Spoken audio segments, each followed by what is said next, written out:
Ara parlaran del pògrom de Tàrrega del 1348, mobilitat entre comunitats en l'època medieval.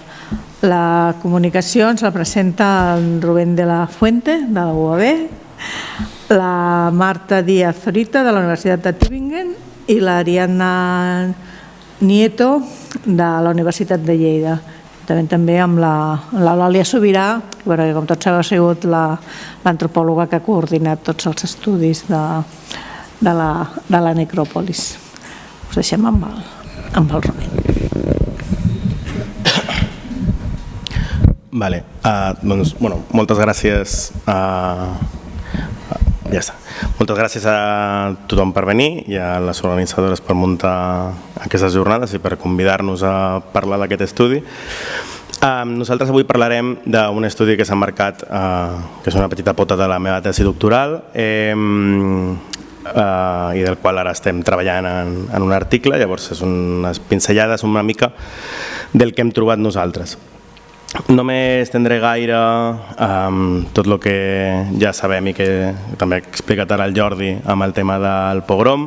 Bàsicament incidir sobretot que mentre que en altres llocs tenim diversos atacs en altres períodes, com pot ser el 1391 a València, Girona, etc., en el cas de Tàrrega i Cervera del 1348 tenim la característica que, segons les fonts, que ja ho ha mencionat abans el Jordi, tenim que el pogrom de Cervera va ser 3 dies abans del de Tàrrega i es parla de que també hi ha molt de lío, també en la línia del que comentava el Jordi, del tema de que mai sabem si les fonts parlen de la totalitat dels individus o d'uns o uns quants, però que en principi va haver-hi molta gent que va poder fugir.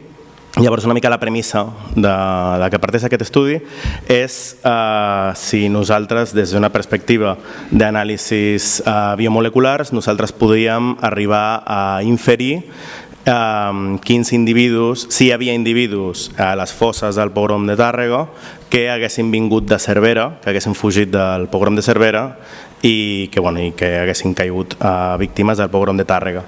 Llavors, per a poder desenvolupar aquest estudi, van fer bàsicament van aplicar dues metodologies. Per un costat, anàlisis isotòpiques d'oxigen en esmalt dentari i d'estronci en esmalt dentari, en sediment arqueològic i modern i en vegetació moderna. Llavors, què fan aquestes metodologies? Una miqueta així per sobre. Doncs, per un costat, l'estronci és un element que bàsicament és molt sensible als canvis a la litologia i al període de formació geològica. Llavors, un dels seus isòtops se juga amb una ràtio entre dos isòtops i un dels seus isòtops, la seva abundància depèn del substrat geològic. Llavors, aquest element passa, com se pot veure en aquesta imatge, aquest element passa a animals i vegetació a través de la cadena tròfica i acaba integrant-se en l'estructura mineral d'ossos i dents, substituint el calci. I ens permet llavors acabar discernint diferents zones geològiques.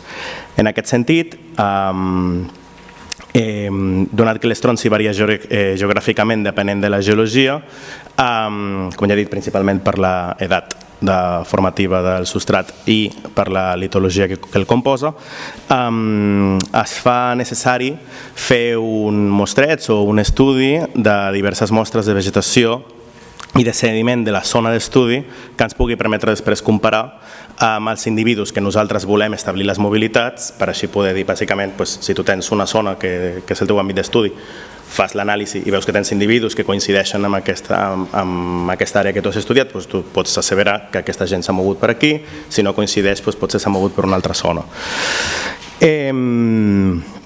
Això són unes mostres de vegetació que vam agafar per a aquest estudi i això és un mapa d'un altre article que s'està fent, que seria una miqueta el que vos deia, que depenent un poc de la capa geològica varien les diferents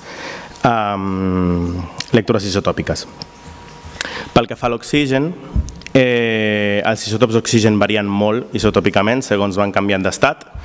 i és absorbit pels individus majoritàriament a través de la ingesta de líquids, o emmiralla sobretot els líquids, i bàsicament una mica la mecànica de la metodologia és que els isòtops més lleugers se precipiten més que els més pesats, llavors aquestes variacions que es generen a partir de diverses variables com poden ser la temperatura, l'altitud, la latitud, distància del mar, el clima, etc., et permet jugar amb diferents patrons de mobilitat.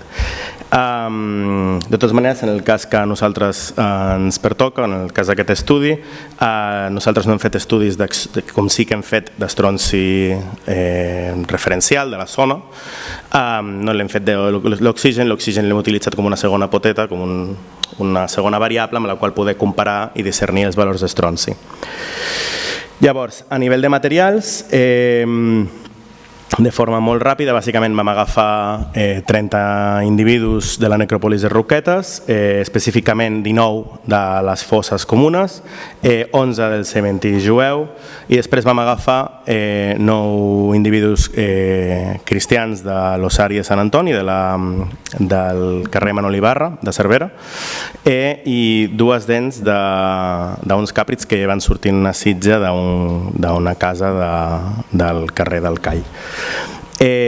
Bàsicament vam decidir fer vam decidir agafar individus de Cervera i individus del cementiri individual perquè volíem individus que poguéssim assumir com a locals, en el sentit de les fosses no sabem d'on són, mirem si són de Tarragona o de Cervera, agafem individus del cementiri jueu, els assumim targarins, agafem individus enterrats a Cervera, els assumim cerverins, amb aquest biaix, vull dir, som conscients d'aquest biaix. Com he comentat abans, l'estronci és molt sensible als canvis geològics i llavors és fundamental fer, de cara a el que nosaltres volíem fer, era fundamental fer un estudi i un mostreig de les àrees de les rodalies de Tàrrega i Cervera per a poder obtenir el valor isotòpic d'aquestes respectives zones i llavors després poder discernir entre una i una altra ciutat. Llavors vam agafar 7 mostres de... Vam agafar 7 mostres de sediment modern, vam agafar 4 mostres de sediment arqueològic de 4 tombes de la necròpolis i 13 mostres de vegetació moderna. Amb la vegetació vam fer 6 i 7, una de plantes d'arrel llarga i una altra de plantes d'arrel curta, perquè també volíem acabar de poder discernir a veure si l'amplada de l'arrel també ens podia donar una variació. Una cosa que sí que vull que ens quedem, en aquest mapa podem veure una mica el mostreig que es va fer, és un mostreig que sí que és cert que peca de que està molt concentrat. Ens hagués agradat fer un mostreig molt més ampli, però per diverses raons no es va poder dur a terme. Una cosa que sí que vull que quedi clara és això que tenim aquí de fons és el mapa geològic de la zona, és el mapa per períodes formatius geològics, que és una cosa que nosaltres hem vist amb la nostra experiència en aquest camp, que sol ser un dels factors geològics que més influencien a la lectura isotòpica. Vull que quedi clar, tenim 2 capes geològiques aquí, ara serà important això, la plana. Bé, de cara a començar a comentar una miqueta els resultats i la discussió del nostre estudi, com hem ja suggerit al principi, nosaltres vam partir de 3 plantejaments o 3 aproximacions principals. La primera, agafar els individus de les fosses, analitzar-los i comparar-los amb l'estronci local de Tàrrega i de Cervera per veure si havia individus que caien en un puesto o en un altre.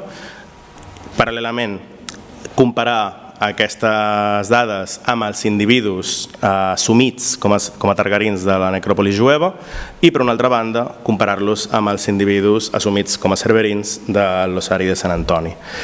Llavors, entrant a valorar directament les dades, no sé si es veu gaire bé, en tot cas, disculpes, pensava que la pantalla seria una mica més gran. Però bàsicament en aquesta gràfica el que podem veure és per un costat aquí tenim l'estronci, les dades d'estronci, i aquí tenim les dades d'oxigen, d'acord? Aquí tenim els individus de les fosses, que són tots aquests i aquest, en aquest quadrat gris, perdoneu, que és els valors de vegetació i de sediment de Tàrrega En aquesta altra gràfica és exactament el mateix, però aquests valors són els de Cervera. Després tenim dues línies que jo crec que això sí que no es veu, que aquesta no és important, és bàsicament la dispersió de la mostra, i aquesta i aquesta, que és l'oxigen dels individus de la necròpolis, els individus assumits com a targarins de la necròpolis de Roquetes, i aquest és l'oxigen dels individus assumits com a cerverins. El primer que salta a la vista és que, tot i que sí que és cert que els valors de Tàrrega són una miqueta més amples que els de Cervera, estadísticament és exactament el mateix, no hi ha cap mena de diferència. Amb la metodologia que nosaltres utilitzem no podem discernir de forma clara si algun individu ve de Tàrrega o ve de Cervera. Per un costat, donada la proximitat entre els dos nuclis, ja era una cosa previsible, però és que a més se'n suma el que vos deia abans, que geològicament la plana és una patata, hi ha dues coses, no hi ha gaire variació, i això ens ha evitat poder fer-ho. A més, tenim la circumstància de que l'oxigen tampoc varia estadísticament. Sí que és cert que tenim aquí un individu, que és el tercer individu de Roquetes, Ro03, que té valors molt elevats. A partir d'altres estudis que s'han desenvolupat en diverses zones, en altres zones de la plana, nosaltres hem pogut veure que tots els autors i autores tenen els mateixos valors que nosaltres, el mateix rang de valors, llavors és una causística geològica de la plana, i aquest individu, en base a altres feines que nosaltres hem desenvolupat i altres treballs que tenim, diríem que els seus valors caurien dintre d'uns valors de geologies més antigues, que un poc la zona més propera, que tindria valors similars, seria la Serralada Litoral. Faltaria més estudis per a poder donar més informació, però ara per ara tenim aquesta informació. Això seria comparant només el sediment i la vegetació de Tàrrega i de Cervera amb els individus de les fosses. Si afegim els individus de Tàrrega a la informació que tenim de vegetació i sediment i els individus de Cervera a la informació que tenim de vegetació i sediment de Cervera, veiem que és que per recochineo és que s'igualen més encara. Vull dir, són virtualment el mateix rang de valors. Llavors, s'incideix encara més en la incapacitat geològica que tenim per a poder discernir els diversos individus. Exprimint una miqueta més les dades, bàsicament en aquest gràfic, aquí jo crec que sí que segur que no veureu res, això és la vegetació de Tàrrega, els valors de vegetació de Tàrrega, això és el valor de sediment de Tàrrega, això són els dos individus de fauna, les dues dents de fauna, això esto és estronci, perdoneu, esto és el terra arqueològic, veiem que té exactament el mateix valor que el sediment de Tàrrega. Després aquí tenim els enterraments de les fosses i aquí tenim els enterraments individuals, exactament els mateixos valors.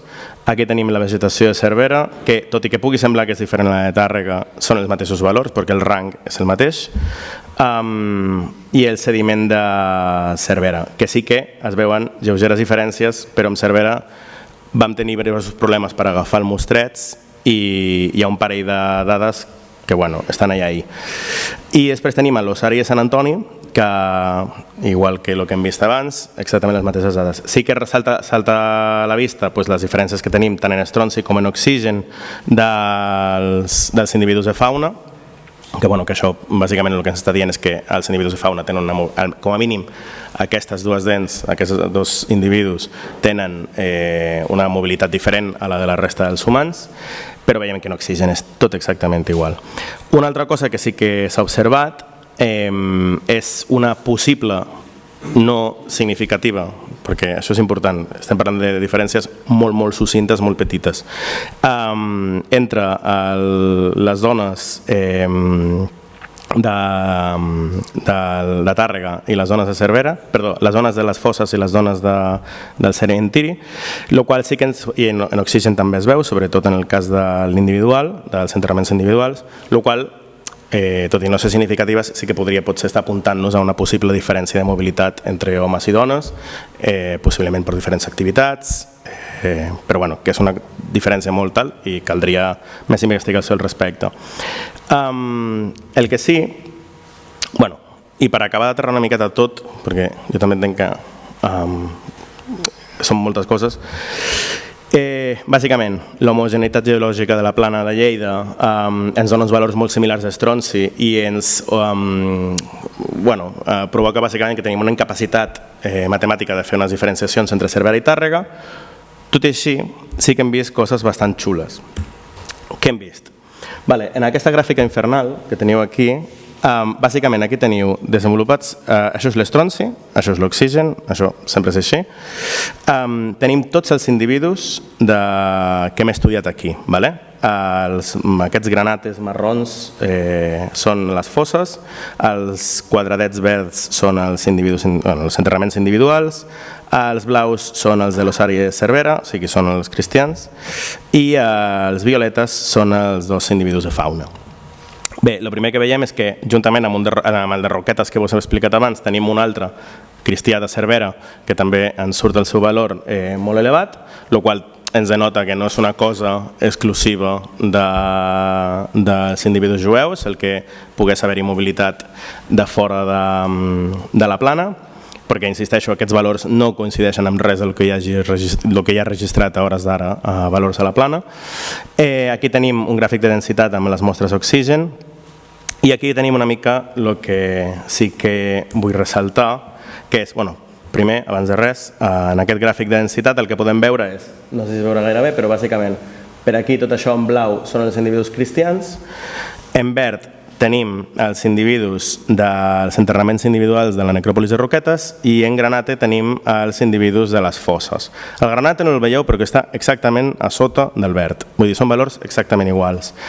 I això és molt xulo perquè llavors el que estem veient és que, fossin de les fosses, fossin de l'enterrament individual, estem veient que les mobilitats de tota la comunitat jueva analitzada en aquest treball és exactament la mateixa a nivell d'estronci i dius, però ens acabes de dir que no pots discernir i no pots fer gaire per culpa de l'homogeneïtat que n'hi ha geològica. Sí, però és que si ens fixem, tenim aquí dalt el valor de l'estronci per un costat de les capes quaternàries de la zona i aquí en taronja les capes del paleogen.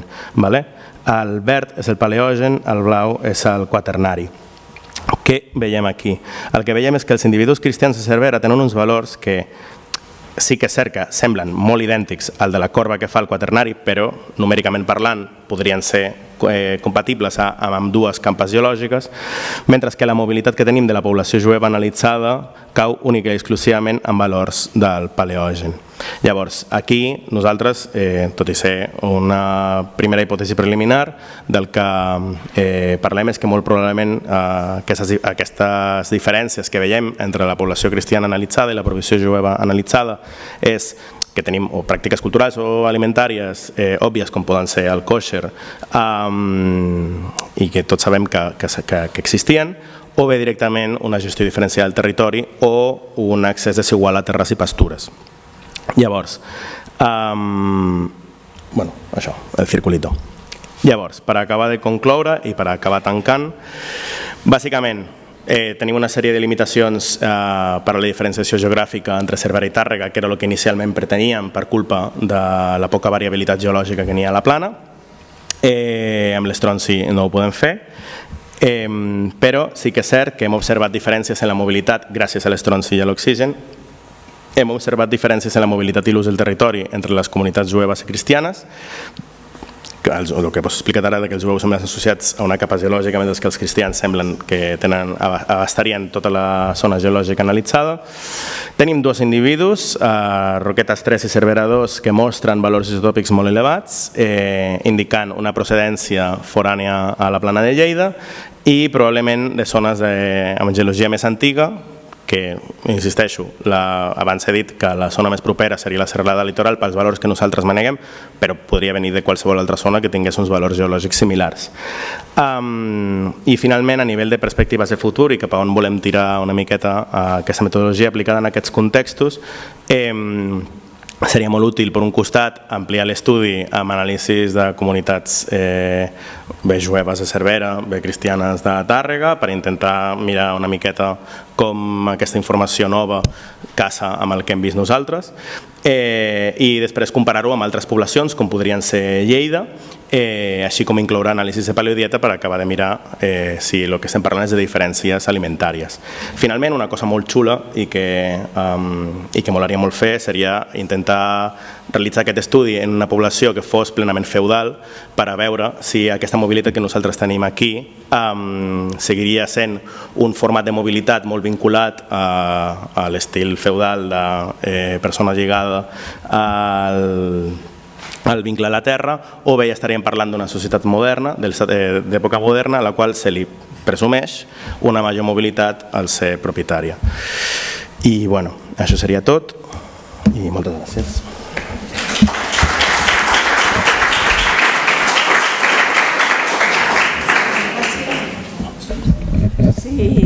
Si hi ha alguna pregunta? Joan Ramon.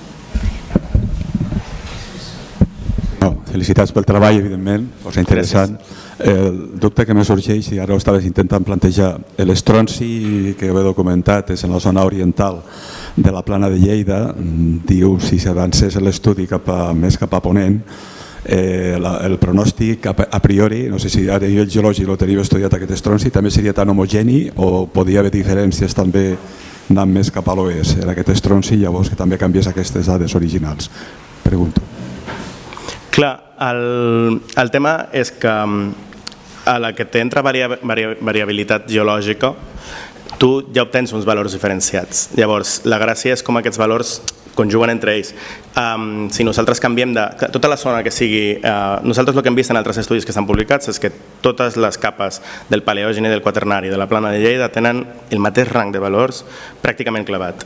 Llavors, sempre que estiguem en una capa geològica que sigui així, se presumeixen, potser te n'apropes en algunes altres zones i entren a jugar. Tampoc ens podem oblidar que aquestes capes geològiques són entre moltíssimes cometes, o sigui, les capes geològiques que nosaltres utilitzem com a referència són entre moltíssimes cometes constructes nostres, dels geòlegs, que fan una feina increïble per a registrar aquesta informació, però hi ha moments de transició que potser no són tan clars i hi ha puntets que podrien canviar. Llavors, una mica això seria. Quan tu deies, en sentit aquí, la part aquesta de Tàrrega, és on està la formació d'Urgell, no? Sí. Com el domini també de Calcàries. Clar, si vas més cap a l'oest, això pràcticament desapareix, això podria influir. Sí, correcte. Sí.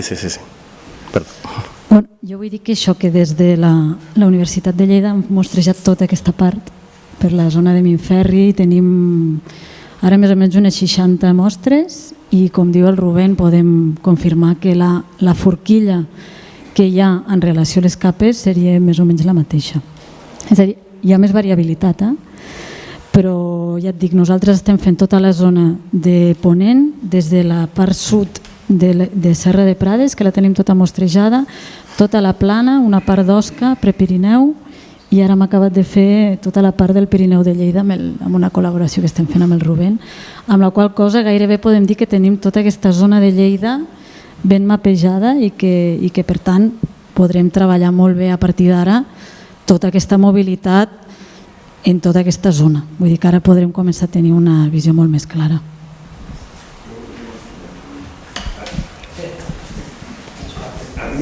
Això de l'estronci, perdona la meva ignorància, què s'acumula al naixement o al llarg de la vida? Perquè heu parlat de l'alimentació i tal. I llavors la mobilitat. Si una família es traslada i acaba vivint uns anys en un lloc, quina avaluació té aquest estronci? Perquè no en dirà res sobre l'origen. Haurà agafat el del territori en viu, no? Correcte. Una cosa que no sé si he dit, potser se m'ha anat, és nosaltres hem analitzat dents per dues raons, principalment per una raó de que els ossos, la porositat que tenen els ossos està demostrat que molt ràpidament absorbeixen l'estronci del voltant, llavors ja no tindríem l'estronci, si analitzéssim un os no tindríem l'estronci de la persona, tindríem l'estronci del terra que l'envolta, diguem-ne, mentre que les dents no passa així. Les dents, un cop se formen, queden sellades. Llavors, nosaltres, per la dent que nosaltres hem analitzat, sí, això no ho he dit, disculpes, gràcies per la pregunta, nosaltres les dents que nosaltres hem analitzat són segons i tercers molars, sempre prioritzant el tercer molar perquè ens permet establir un rang d'edat entre els 8 anys i els 15. Llavors, estem parlant d'un... de fet, no sé si ho posaven en el text o què, però estem parlant de que, per exemple, els dos individus aquests que sortien a Pequín, aquests dos individus estem parlant de que estaven a Pequín entre els 8 i els 15 anys. Això és el que sabem nosaltres. Sí.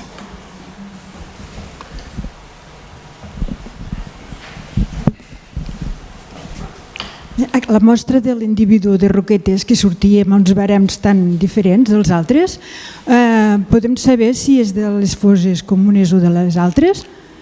Si és de què, perdona? Si la mostra és de les fosses comunes o de les individuals. És de les fosses. I sabem... Hi ha un de les fosses i hi ha un altre de l'ossari de Cervera. Va. I doncs la de Roquetes, podem saber, segons el conferenciant anterior, quin individu era, si era un home, una dona... Sí, ho tenim, ara mateix no recordo quin individu era, però sí que ho tenim registrat això, perquè tota la feina que han fet a nivell antropològic ho han deixat tot superben registrat. Llavors jo quan vaig agafar les dents va ser perfecte, tinc aquí tota la informació. Però no vam trobar cap informació de cara a l'anàlisi antropològic que fos superrellevant de cara a la mobilitat. Sí, però ara no recordo si era un home o una dona. Disculpes. Pensava en aquella dona que estava enterrada en una posició diferent dels altres, que no podria ser si fos aquella. Això és el que volia saber. No. No,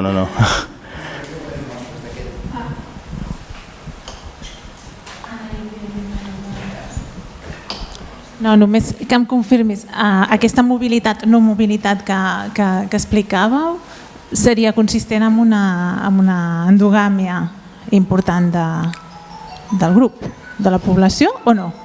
O sigui, amb una endogàmia... Perquè de cara a nivell de l'estudi antropològic també això ens pot ajudar, no? Veure segons quins caràcters epigenètics o veure segons quina patologia, o no té a veure, ho desconec, O sigui, no et sabria dir exactament... No ho havia pensat, no te sabria dir exactament sota una miqueta tot el tema que nosaltres hem analitzat, com ho podríem interpretar de cara a identificar més o menys endogàmia de grup, la veritat. Sé que hi ha estudis aplicats en l'estronci que ho fan, però sí que és cert que són contextos molt específics com podria ser temes de matrilocalitat o patrilocalitat que nosaltres aquí no hem fet i no em consta tampoc que sigui tal. No sé si algú ho sap. Jo crec que també hi hauria una qüestió respecte a el que tu dius a tenir en compte, que és poder identificar individus, el fet de que no hi ha gaires exògens, però no hi ha exògens ni en períodes infantils, és a dir, gent que no és ni en edat adulta, i per tant tu pots inferir-ho. I és una de les qüestions que tu a l'hora de pots pressuposar-ho, com diu el Rubén, a partir de l'estronci no ho sabrem, però sí que tu pots inferir una hipòtesi de dir si són societats tan locals és probable que hi hagi una endogàmia. De fet, en arqueozoologia nosaltres parlem molt d'aquest aspecte. Evidentment, després tu has d'anar a l'antropologia física, has d'anar a altres aspectes per veure si tens evidències d'aquestes patologies endogàmiques, o algun tipus. Però, per exemple, en arqueozoologia sí que inferim aspectes de molta localitat en l'estronci i llavors analitzem altres aspectes per veure aquesta endogàmia. Nosaltres tenim, per exemple, molt associat a la primera edat del ferro i a l'edat del ferro individus molt locals, amb talles molt petites i certes patologies associades amb aquesta endogàmia en el bestiar. Això sí que ho estem valorant. Podria ser un aspecte a tenir en compte.